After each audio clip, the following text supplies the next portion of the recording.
Bem-vindo, grupos. Boa noite. A gente está aí com a Melissa e com a Flávia. Elas vão ser as duas expositoras aí de um capítulo 3, onde o capítulo 3 é um capítulo que fundamenta toda essa parte da TCC. Então, esse capítulo, ele vai dar a espinha dorsal do que a gente vai falar daqui para frente. E os próximos capítulos vão entrar detalhando cada ponto desse, tá? Então, a gente vai estar tendo aí uma exposição de até 30 minutos. Caso caia, fiquem tranquilos. Eu vou estar colocando no grupo um outro link para a gente dar continuidade, como foi a semana passada. O meu Zoom não é pago, então ele tem aí um tempo de 40 minutos. Retomem todo mundo no novo link e a vida segue, tá bom? Mel e Flávia, vocês concordam com a gravação do vídeo do nosso grupo de estudo em TCC? Sim, sim, Sim, concordo. sim. Boa noite a todos. Eu vou tentar colocar para vocês a forma que eu entendi, como eu li, como eu absorvi. É um conteúdo bem vasto e fazer isso de uma forma sucinta, eu preciso colocar nas minhas palavras, embora tenha que usar a linguagem técnica, né? Mas o TCC é uma psicoterapia com uma abordagem muito poderosa.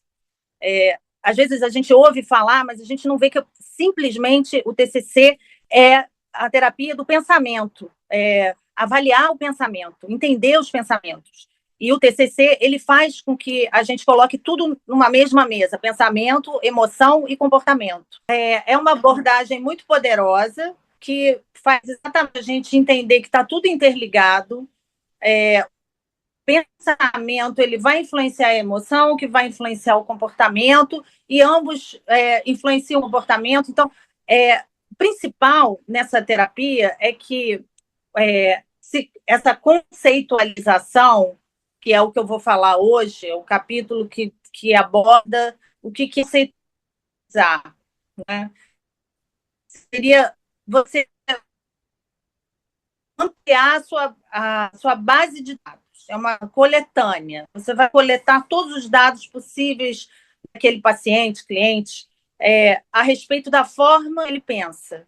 E isso é uma coisa que se faz de forma imediata, contínua, não tem uma decisão, porque conforme o andamento das sessões ou o andamento da vida da pessoa, os acontecimentos externos, tudo isso vai contribuindo para aumentar essa base de dados. Então, essa conceitualização vai fazer com que o psicoterapeuta, né, dessa abordagem, ele consiga identificar. Então, conceitualizar é identificar como a pessoa pensa em relação a si mesma, em relação aos seus pontos negativos, seus pontos positivos, em relação às suas reações, à forma que pensa. E é isso que vai dar a base para estruturar o tratamento. Então pode passar, pode baixar, então. Então, a conceitualização, né, é a base da terapia cognitivo-comportamental, que é tu fazer, tipo, esse mapa do cliente, no caso, né, para conseguir entender as crenças nucleares, as crenças intermediárias que geram os pensamentos automáticos, passando. Tá, aqui nesse capítulo a gente vai ver o que é a conceitualização cognitiva, como é que inicia o processo da sua conceitualização, daí fala sobre os pensamentos automáticos, as crenças nucleares, as intermediárias, e o que é o modelo cognitivo mais complexo, eu não vou conseguir explicar, eu acho. Eu acho que eu não, e daí eu fiz toda a conceitualização do AB também, e aí a parte dos diagramas eu posso mostrar, mas eu também não cheguei até a parte do diagrama. E a conceitualização ajuda a dar estrutura para o tratamento, para entender o cliente, os pontos fortes e fracos. E também para reconhecer o transtorno psicológico que tá causando os pensamentos disfuncionais, né? E através dos comportamentos mal adaptativos que ele tem. Para fortalecer a relação entre o terapeuta e o cliente, planejar o tratamento na sessão e entre as sessões, e escolher as intervenções apropriadas e superar os pontos de bloqueios do cliente. E a construção da consciencialização começa a partir do primeiro contato com o cliente e vai se aprimorando ao longo do tempo. Aí vai se ajustando a formulação, a estrutura, como quer que terapeuta quer que se desenvolva a terapia, né? E isso ela vai confirmando, rejeitando, modificando as hipóteses que o terapeuta vai criando ao longo dos contatos e compartilha com o cliente pedindo um feedback para ele ver se ele se identifica com o diagnóstico, com as hipóteses do terapeuta. Aí esse é o diagrama que tem no livro lá da situação, acontecimento que gera os pensamentos automáticos, e aí a reação que pode ser emocional, comportamental, fisiológica, e aí aqui embaixo também, a pessoa pode ser influenciada pela percepção dos acontecimentos externos, como ser reprovado numa prova, ou internos, como os sentimentos de angústia que pode estar sentindo, e os pensamentos automáticos de explicar as reações dos clientes.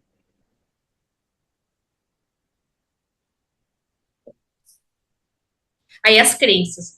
A base da TCC está em cima das crenças das pessoas, né? E aí a base é as crenças nucleares a Flávia estava falando antes, que são principalmente formadas na infância e agem como verdades absolutas em relação à pessoa. E pessoas bem adaptadas, né, positivamente saudáveis mentalmente, elas têm crenças positivas na maioria, mas elas também acabam tendo crenças negativas latentes que podem ser ativadas em algum momento da vida, por estresse, vulnerabilidade ou outros aspectos que podem acontecer. Aí aqui o exemplo das crenças nucleares adaptativas, né, que então, quando a pessoa se sente eficiente, as crenças de amabilidade, que se sente uma pessoa afável, uma pessoa que pode ser amada, e as crenças de valor, né, sou digno, adequado, moral, bom e generoso, por exemplo. Aí as latentes, que são as mal adaptativas e que são as negativas, aparecem em situações quando as crenças positivas são interpretadas através das dificuldades. No geral, volta ao normal, né? A não ser que a pessoa desenvolva o transtorno agudo, aí vai precisar de tratamento, vai precisar de terapia, e aí tentar restabelecer as crenças adaptativas, né? E voltar a deixar as crenças negativas latentes. Aí as crenças nucleares disfuncionais, né, que são as negativas, elas estão inseridas em três categorias, que é desamparo, desamor e desvalor. Desamparo é aquela pessoa que se sente ineficiente em fazer as coisas e se sente se sente quando se equipara com outras pessoas. A crença de desamor é sentir incapacidade de receber e manter amor e intimidade com os outros. E a crença de desvalor, que eu achei a mais pesada, assim, que é se sentir um pecador imoral ou perigoso para os outros. E essas crenças podem ter sido realistas em algum momento da vida, ela pode ter precisado disso como uma proteção, principalmente na infância, na adolescência, dependendo do ambiente que ela veio, né? Aí as crenças de desamparo tá dentro né, a pessoa pensa, não consigo fazer as coisas, sou incompetente, não sou capaz de me proteger, sou incapaz. E as de desamor é que ela acha impossível que alguém possa amar ela se acha que ela é uma pessoa desagradável e indesejável aos olhos dos outros, né? E a crença de desvalor é que ele se sente imoral, se sente um pecador desprezível, se sente uma pessoa perigosa e tóxica, que não merece viver. Eu acho que deve ser né, as pessoas que têm pensamentos suicidas e tá muito, muito relacionado com as crenças de desvalor, quando a pessoa desenvolve depressão. Aí, crenças intermediárias, atitudes, regras e pressupostos. Então, as crenças nucleares são o nível mais fundamental da crença, é a mais a crença que se forma na infância, que é a mais forte. E aí, quando deprimida, essas crenças tendem a ser negativas, extremas e rígidas. Os pensamentos automáticos são as palavras ou imagens reais que passam pela mente da pessoa, são específicos para cada situação e pode ser considerado o nível mais superficial de cognição. As crenças intermediárias estão entre os dois. As crenças nucleares influenciam esse desenvolvimento dessa classe intermediária de crenças, que consiste nessas atitudes e pressupostos que a pessoa leva para a vida dela, para o dia a dia. E elas são intercambiáveis também, né? Elas tem o diagrama aqui, o esquema, mas elas não são exatamente assim. Elas podem vir, uma vir primeiro, vir a outra, uma influencia de uma forma, e aí que tem que as crenças nucleares que criam as intermediárias, aí cria a situação desencadeante, né? Que vai formar os pensamentos automáticos, e aí isso aí baliza a emoção e o comportamento da pessoa. Aí aqui tem um exemplo, assim, por exemplo, da pessoa, acontecimentos pontuais, não receber oferta de emprego. O fluxo de pensamento que ela desenvolve depois de não receber a oferta de emprego, que é ficar desempregada. Aí a lembrança que ela pode gerar é de ser demitido do trabalho. Aí a imagem pode ser o chefe reprovando ele em algum comportamento. A emoção, que é notar essa disforia intensa quando pensa no assunto. Aí o comportamento, que é não fazer nada, ficar na cama, se sentir incapaz. E a experiência fisiológica pode ser uma taquicardia, pensamento lento, alguma coisa que vai afetar a fisiologia da pessoa. E aí agora começa a conceitualização do AB. Então, ele chegou no terapeuta, o AB chegou no terapeuta com tristeza persistente, ansiedade e solidão. Aí foi feito o diagnóstico de depressão maior, severa com ansiedade, e aí a conceitualização começou com perguntas específicas, né? Como é que ele estava, quando que ele costumava se sentir pior? Aí ele falou que, né, ao longo do dia, mas piorava à noite, e o que estava passando pela mente dele. Aí ele disse que estava muito cansado, que achava que ia fracassar em qualquer atividade que ele fosse fazer, e ele se via sozinho e desamparado no futuro. Aí dá pra passar. Aí ele estava em crença, ele estava em comportamento de evitação, então ele estava evitando fazer até os afazeres da casa, de rotina, que ajudariam nele a ter uma sensação mais de controle. E o pensamento negativo deixava ele passivo, e aí reforçava o sentimento de desamparo e falta de controle da vida dele, da situação que ele estava. Aí, nessa hora, as experiências da infância, né, que formaram a crença nuclear dele de incompetência, e a crença de competência e competência, mas ele tinha uma crença latente de incompetência em relação ao relacionamento que ele teve com a mãe dele. Que ele era o filho mais velho, 3 irmãos, aí o pai saiu de casa quando ele tinha 11 anos e a mãe sobrecarregou ele com responsabilidades da casa, e ele criou uma expectativa muito alta de si mesmo, de querer conseguir mostrar competência para as pessoas, né? E a mãe cobrava muito ele.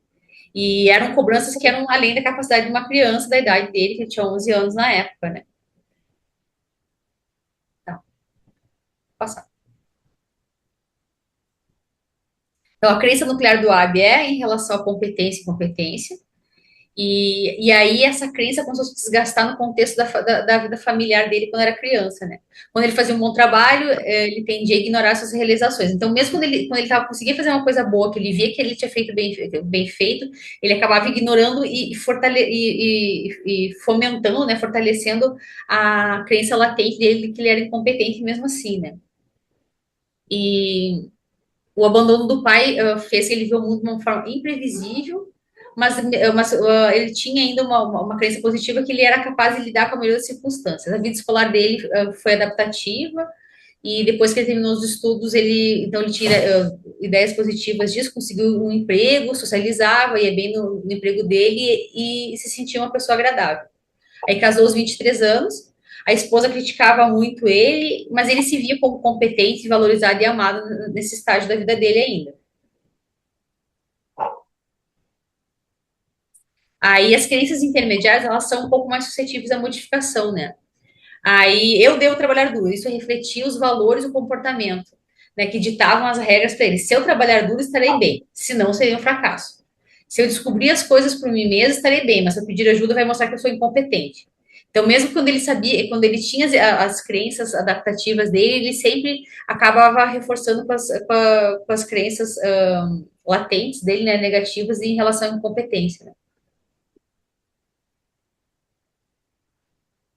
Tá, vou passar. E aí ele estabeleceu né, expectativa de altos padrões para ele mesmo no trabalho e não poupou esforço para ajudar as pessoas. Assim ele se sentia bem e se sentia valorizado, né? Aí, só que uma das coisas que ele fazia era nunca pedir ajuda, mesmo quando era razoável ele pedir, né? Quando era necessário ele pedir, porque ele não conseguia fazer, porque ele tinha medo de receber críticas. E daí, se pedisse ajuda, ele não veio que ele era incompetente. Pode passar. Então, antes do episódio depressivo dele, quando ele resolvia quando ele se sentia meio um pensamento negativo, ele resolvia se esforçar e costumava se sentir melhor. Aí ele tinha com bastante frequência e era intenso isso, então ele conseguia levar a vida dele até o episódio depressivo. Que aí ele começou a se, que afetou o contexto do trabalho, do casamento e a vida familiar, né? O novo chefe, que ele tinha um emprego e entrou um novo chefe, que era bem mais novo que ele, e tirou ele do setor que ele estava, que ele trabalhava com pessoas, e ele socializava, e era um trabalho que ele gostava de fazer, e colocou ele para uma parte mais burocrática, que era ficar trabalhando com um programa de computador que ele não sabia mexer.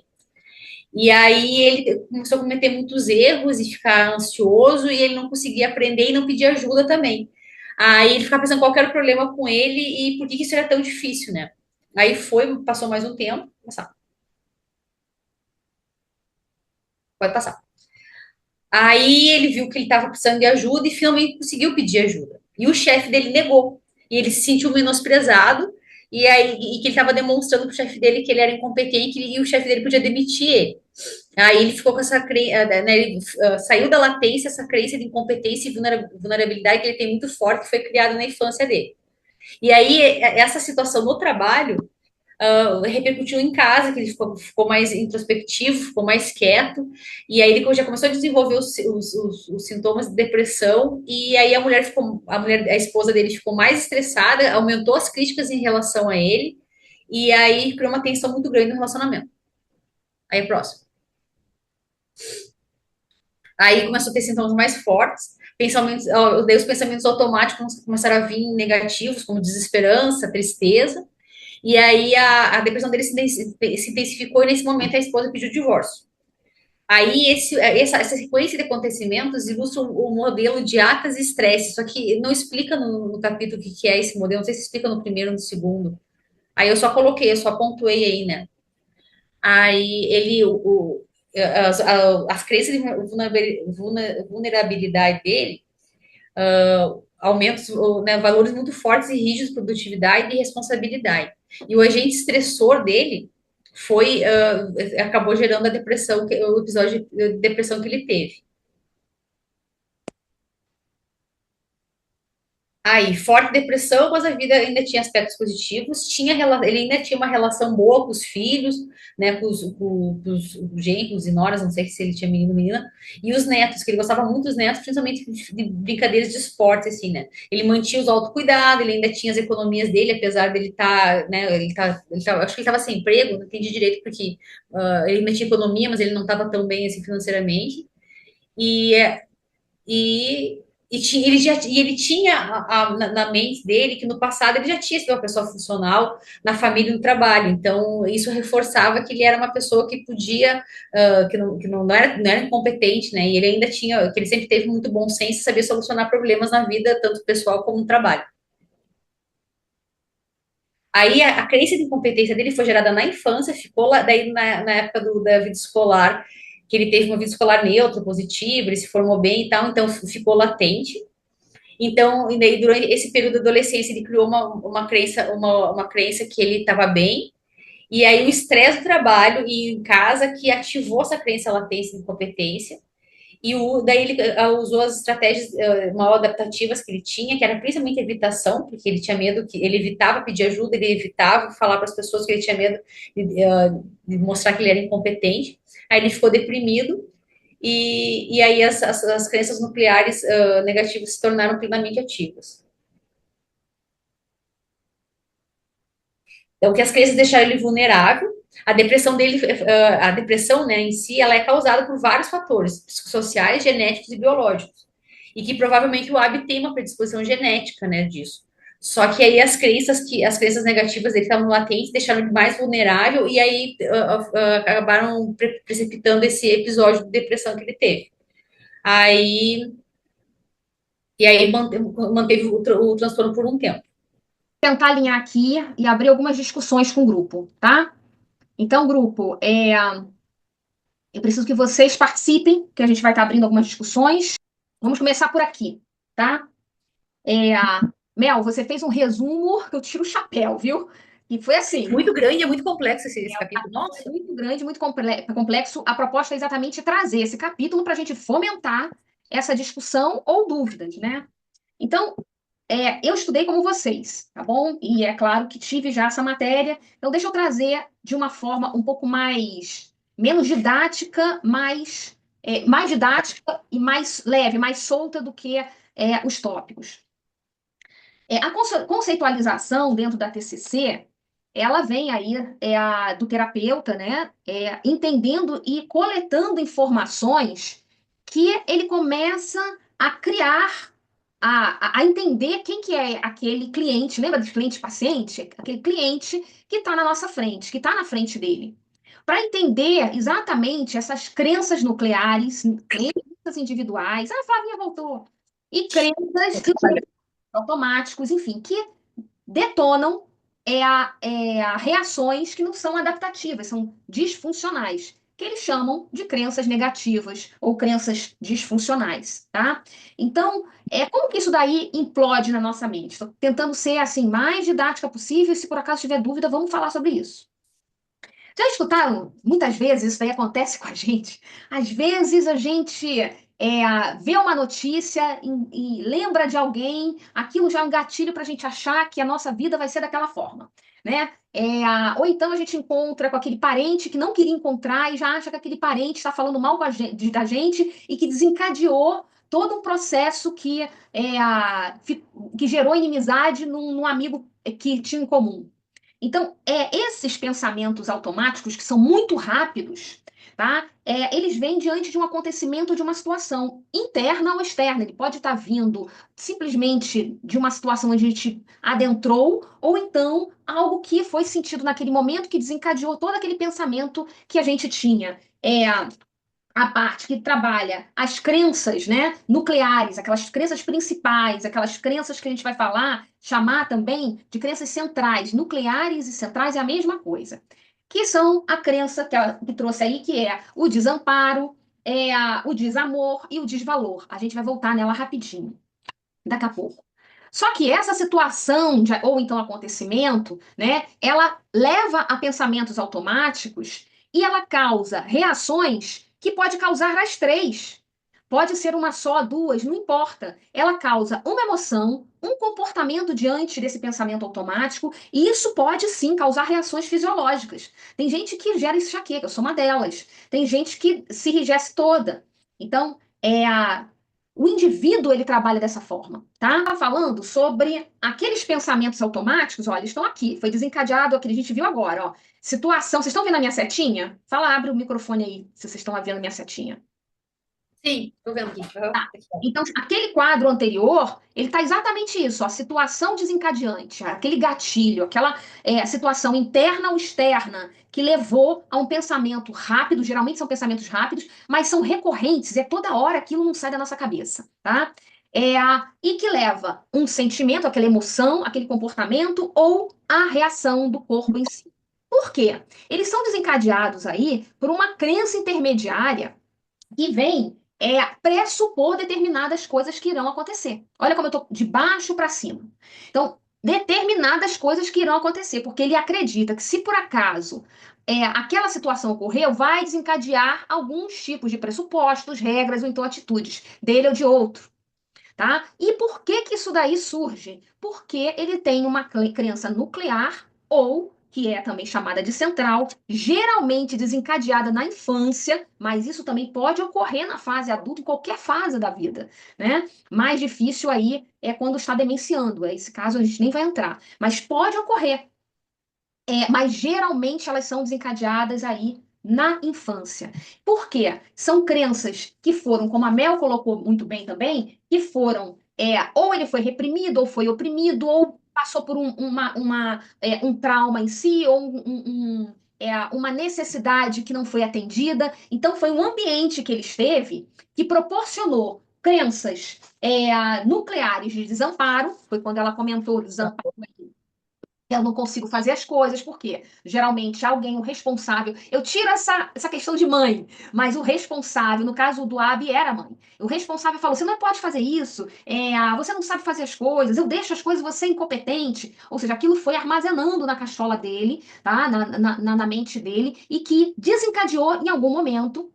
Até colocou aqui, eu não tô lembrando que momento, eu acho que foi no momento do novo chefe, né? Então desencadeou nesse momento, porque até então estava latente, estava lá quietinho no canto e ele estava achando que a vida dele estava vivendo uma vida boa. E aí entra exatamente o psicoterapeuta para entender aquele presente. O TCC é isso. Ele olha aquele presente, aquela disfuncionalidade, o que está tendo aquele pensamento automático, as emoções, comportamentos e o que ele está sentindo, e vai percorrendo esses incômodos. E quando ele vai percorrendo esses incômodos, ele vai entendendo que existem crenças intermediárias. Ele fala: não, meu chefe vai me demitir. Que ele teve essa noção que, se por acaso ele mudasse é, função, o chefe ia demitir? Né? Porque lá atrás, quando a mãe dele pedia para fazer algo diferente, toda hora tá falando: não faz certo, não é legal, você não completa. Então, isso, a crença nuclear ficou lá. E quando aconteceu o momento da que a gente coloca entre aspas esse gatilho, veio tudo à tona, tá? Até aí, gente, tá tudo bem? Mel, é isso? Flavinha, é isso?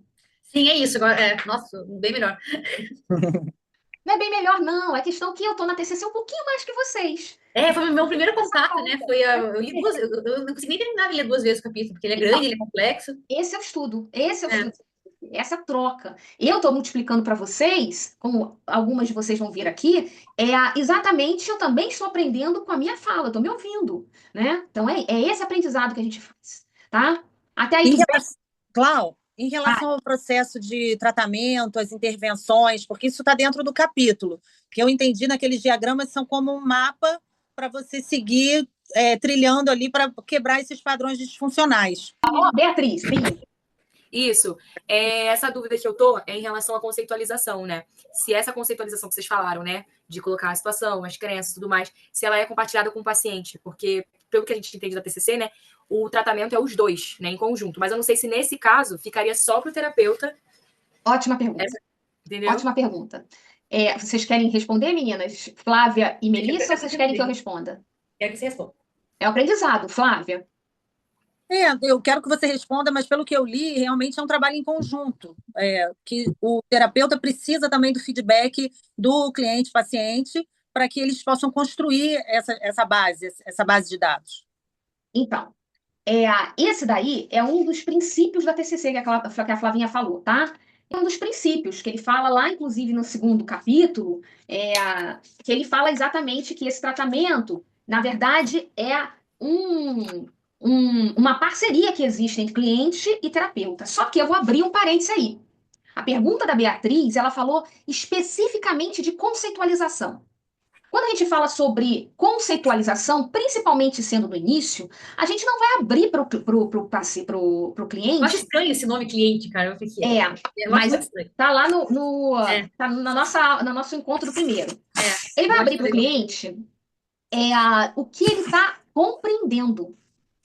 E de acordo com o que ele vai conceitualizando, ele vai dando esse feedback. Então quer dizer que a sua mãe falava isso sempre para você. Então quer dizer que você, toda vez que você encontra. Não estou pegando o caso do Ab, não, tá? Então, toda vez que você passa por esse caminho, você tem um sentimento assim. Então, ele vai reforçando as informações que foram pegas, né? Que foram absorvidas. Ao longo do tratamento, tá? O terapeuta vai pedindo feedback. Olha como que inverte. Ele vai pedindo: está certo eu pensar assim, assim, assim, assim, assim? Aí ele fala: não, eu não tenho isso. Eu não sinto isso. Ou então, não, é isso mesmo, é o que você entendeu. Então, essa construção é junto. Agora, em momento nenhum, o terapeuta, ele vai falar: olha, o que eu acho que você tem é transtorno de ansiedade, é burnout. Ele não vai falar isso, tá? O terapeuta não pode dar o diagnóstico? Não, não. Nesse momento, não. Ainda vai correr muito. Tem alguns capítulos aí para a gente falar sobre diagnóstico. Tá?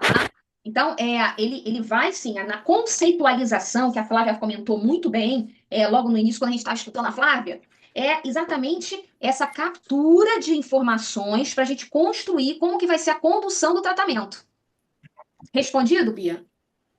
Respondido. Então, é isso, né? O terapeuta ele vai validando o que o cliente, que a TCC usa mais cliente, o que o cliente vai falando, né? Vai validando aquilo ali, até constrói uma relação mais sólida, né? Vai fortalecendo o vínculo dessa maneira. Exato.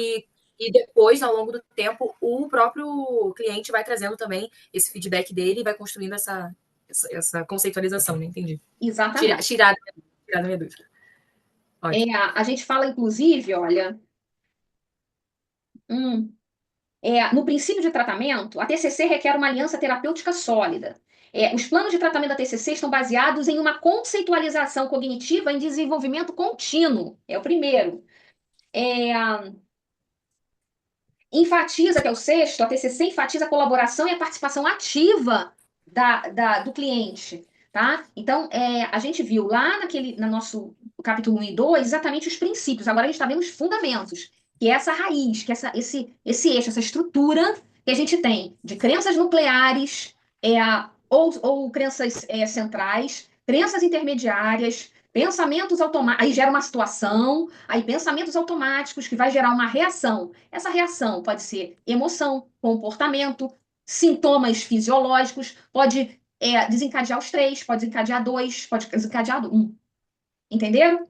E aí, essa reação, esse incômodo aqui, que a gente começa a receber do cliente. Ai, tô incomodado com uma enxaqueca, nossa, não tô aguentando.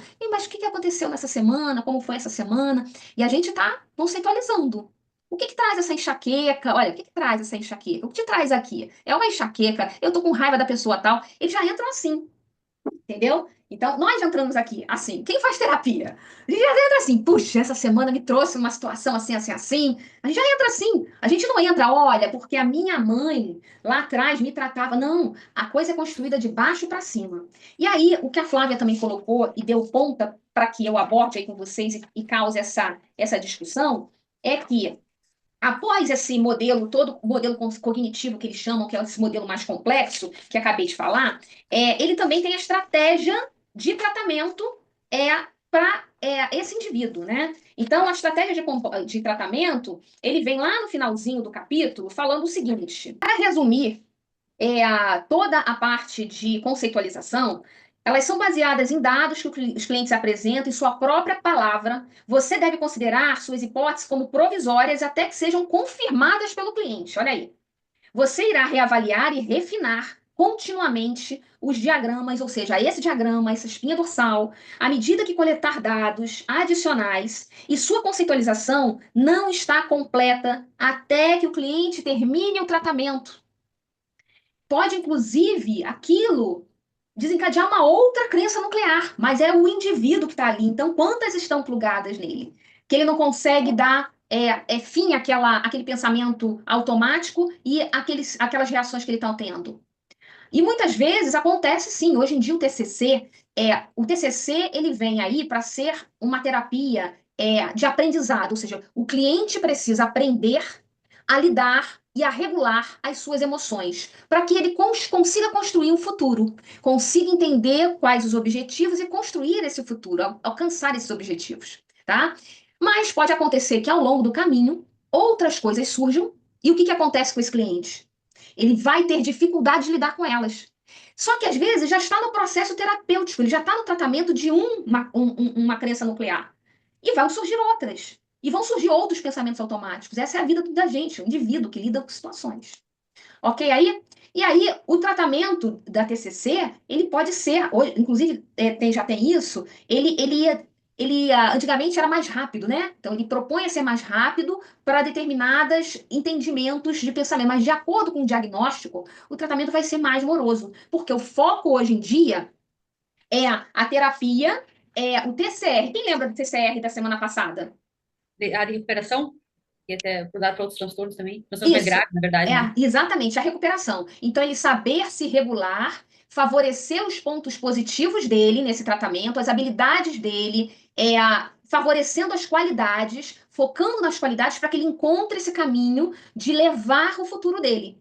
E não vivenciar o passado, tentar remediar o passado. Não, o passado aconteceu. Então, como que eu trato ele agora? Como que eu construo a minha vida tendo esse passado? Ele não vai sumir, entenderam?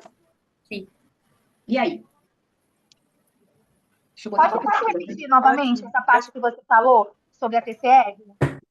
A TCR, quem falou isso? Fala logo o nome para mim, porque eu não estou vendo vocês Foi o todos. Adriana. Foi o Oi, Adriana. Adriana. Vamos lá. Então, a TCR a TCR é uma nova visão, uma nova terapia dentro da TCC, estudada pela Judith Becker, né? Então, a gente falou isso no nosso primeiro encontro. Sugiro que você puxe lá, que a gente falou bastante. Mas qual que é o resumo disso? O resumo da TCR, que é a terapia cognitiva de recuperação, ela trabalha com transtornos mais graves, como uma esquizofrenia, tá? Então, ela trabalha. O esquizofrênico, o que acontece com ele? Eu não consigo tratar o passado dele. Eu preciso construir, tornar a vida dele mais amena para que ele desenvolva passos pequenos e sobreviva e viva uma vida, entre aspas, digna, né? Dentro de uma sociedade, sendo respeitado, enfim. Então, uma vida digna. Então, a TCR, ela vem trabalhar o quê? Ela olha o presente, olha essa estrutura toda, mas ela trabalha quais são aquelas reações e esses pensamentos, como que eu consigo trazer os pontos fortes, habilidades desse sujeito, tá? As qualidades desse sujeito, para que ele comece a se tornar funcional. Ele se tornando, dando funcionalidade de vida, ele consegue dar alguns passos à frente, construindo o futuro dele. Ok? Entendi. No capítulo 1 do livro fala bastante sobre a Adriana, aí você pode entrar lá, só para você dar aquela visualizada, né? O livro ele explica muito bem, é maravilhoso. É muito Esse bom. livro é maravilhoso. É bem Parece explicado. que a gente está conversando com a gente. Acolhedora, né? É muito bom. Tenha calma, gente. Uma terapia. E é importante a gente falar o seguinte: processo bem estruturado, que primeiro começa com a avaliação inicial, onde se tem a coletânea das informações, dos sintomas e dos padrões. Depois, a identificação das crenças e dos pensamentos automáticos. Porque é tudo bem estruturadinho mesmo, né? Então, o capítulo fala muita coisa, mas é bem objetivo. Você coleta, identifica, depois aplica as intervenções, que a gente não teve como ver isso, né, nessa reunião. É outro capítulo. Exato. Tem ainda nesse capítulo falando dos diagramas que já mostram algum tipo de intervenção, mas que nesse processo passa dessa coletânea, da avaliação, da intervenção e do acompanhamento. Que o objetivo nesse tratamento, a coisa principal é modificar os padrões disfuncionais e acompanhar o cliente nessa modificação ao longo do tempo, depois que identificou, sinalizou o que interviu, e aí vai acompanhando para ver se ele modifica aquela crença já nuclear, aquela coisa, para ele ter uma vida, como você acabou de dizer, né? Ter aquela vida funcional, que a pessoa se sente bem adaptada, independente do que ela construiu de crença negativa. Ela vai modificar, através desse tipo de terapia, essas disfunções no comportamento, no pensamento e nas emoções. Uma das coisas, o livro ainda não colocou, pelo menos eu não li isso aqui nesse livro, não sei se foi aqui, mas algumas vezes a gente não vai modificar, a gente vai conseguir regular, a gente vai conseguir entender, a gente vai conseguir lidar com elas, entendeu? Então, pode acontecer sim, pode acontecer ou modificar, mas muitas vezes a gente vai conseguir lidar com elas, a regular, compreender que isso daí ocorreu e agora uma nova etapa da nossa vida que a gente consegue construir esse futuro.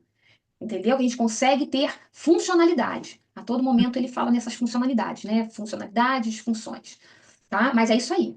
É todo o processo. Agora, Flavinha, eu acho que a gente vai ver isso mais na frente. Porque a gente vai começar em outros capítulos que vem cada tópico desse daí mais aberto. Tá? A proposta de vocês foi exatamente trazer essa espinha dorsal, porque é dela que a gente vai falar daqui para frente. Tá bem?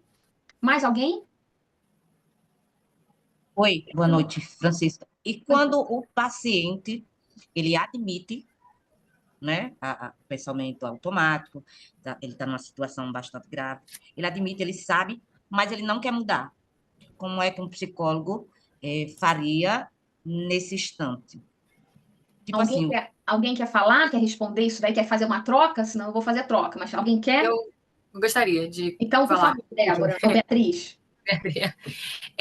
Eu acredito que o processo terapêutico na TCC, ele é uma troca, como a gente falou desde o primeiro encontro, né? Tem uns 10 minutos, tá, meninas? Tá? É o terapeuta e o cliente juntos nesse processo. Então, o cliente ele precisa estar engajado no processo. E o terapeuta vai falar isso para ele, né? É preciso que ele haja também. Porque senão a terapia fica estática. Porque o terapeuta ele não vai fazer pelo cliente. O cliente precisa ter aquele comportamento, vamos dizer assim, mais funcional, tentar ali prosseguir naquele processo. Então, eu acredito que se o cliente não está engajado, o terapeuta pode levar isso para ele. Olha, eu sinto que você, né? Qual está sendo a dificuldade, né? Tipo, de prosseguir, eu posso te ajudar, trazer esse apoio para que ele consiga agir. Eu acho que essa seria a postura do terapeuta. Não sei se eu estou errada. Não, é De por trazer aí esse feedback mesmo. mesmo, de falar com. Eu acho que a terapia ela tem que ser muito transparente, assim, sabe? O terapeuta ele precisa dizer e o paciente também dizer se ele está com dificuldade, se ele não está. Então, o terapeuta dá essa liberdade para o cliente dizer quais têm sido as dificuldades dele de agir, não estou conseguindo lidar com isso, eu acho que isso é muito importante, sabe? Essa transparência do processo. Troca de informações. Além de uma troca, sabe, Francisca? No meu entender, e assim, no estudo que eu tenho feito, primeiro de tudo, a gente está na psicologia e eu acho que todo mundo já escutou aí pelo meio da aprendizagem que se por acaso aquele paciente, que no caso da TCC não é paciente, é cliente, tá? Na primeira aula a gente falou isso, porque ele está no processo. Né? Ele parte do princípio que não é o terapeuta que vai mudá-lo, é um conjunto de essa união, né? Então, se a gente está falando de um paciente, de um indivíduo que não quer mudança, nenhum, nenhuma terapia, nenhum psicólogo, nenhuma pessoa leva o paciente ou o cliente de transtornos razoáveis, aí se a gente pode falar isso, para ter esse tratamento. Ele vai com as próprias pernas. Apesar, alguns a gente fala assim, não, meu filho quis que eu viesse aqui, mas ele se deu essa abertura de ter essa chance conscientemente. Não tem esse negócio de inconsciente, não. Agora, para os transtornos, e aí é exatamente o que a Bia falou. Agora a gente está falando de transtornos mais complicados, né? Uma esquizofrenia. E é por isso que a TCC desmembrou para TCR, TCR, que é a terapia cognitiva de recuperação. Olha como a gente volta. Então, aquele cliente, tá? Ele não tem, ele pode se colocar como reativo, né? Em psicanálise seria outra coisa, mas vamos trazer para TCC. Reativo a um tratamento. Cabe ao terapeuta, dentro de TCC, trazer o tratamento mais adequado e aí trabalhar, assim, é um efeito bem lento, mas o que ele está levando para funcionalidade? Ele está trazendo funcionalidade. Ele não está querendo resgatar o passado dele. Então, de acordo com o que vai dando funcionalidade para aquela vida, ele vai também tendo uma abertura cognitiva, tá? Que vai gerando uma melhora no comportamento dele, porque ele está pensando, ele está levando aquele entendimento daquela terapia que está melhorando ou tornando mais funcional. Consegui ver todas, agora consegui. Melissa, Francisca, Adriana, Daniela, Marcela, quase não falou hoje. Esse usuário eu não sei quem que é. Se quem tiver aí, fala qual o nome, bota no chat, super bem-vindo. Jéssica, Bia, muito legal, gente. Olha, nós tínhamos 5 da vez passada, agora a gente já está com 4, 6, 8, 10 pessoas. Espero que na próxima turma a gente tenha 20 e a gente vai multiplicando, tá? Então, tudo bem para vocês? Posso fechar a reunião? Pode, tá ótimo. Antes Tá ótimo. de vocês saírem, deixa eu deixar um recado para quem vai assistir esse vídeo. Então, esse vídeo, a gente tem aí os encontros toda terça-feira, às 19h30. Então, existe um grupo de Zap que recebe esse vídeo gravado, né? Então, se por acaso você está nesse grupo, claro que você está vendo o vídeo, é sinal que você está nesse grupo VIP. Se não tiver nesse grupo VIP, tem lá no grupo TCC maior, tem um forms para você preencher. Você preencher nesse forms automaticamente não, gente. Eu vou estar liberando uma entrada no grupo VIP para receber esses vídeos, tá? De parte do princípio que quem preencheu o forms está engajado num aprendizado, tá bem? Então, semana que vem vai ser, só um instantinho, semana que vem vai ser capítulos 4, 5, 6, são capítulos menores, 10 minutos, 15 minutos cada, e a gente vai abrir para perguntas também nesse mesmo formato, ok? Ok. Quem tiver aí, for uma das expositoras, me envie o material antes para a gente fazer essa troca, ok? Fala, Bia. E quem são as pessoas que vão Kátia, a Bia e Manuela, e Marcela, estão aí. Então, são 4. A Kátia não estava aí, agora não está mais, tá? São 3 pessoas. É uma para cada capítulo, porque o capítulo 1, 2 e 3 eram capítulos chaves para desencadear esse estudo, tá bom? E eu espero todas vocês aí na terça-feira que vem. E Mel e Flavinha, muito obrigada por vocês estarem aqui. Obrigada a você também. Foi ótimo. Beijo. Tchau, tchau. Boa noite. Tragam gente, tá?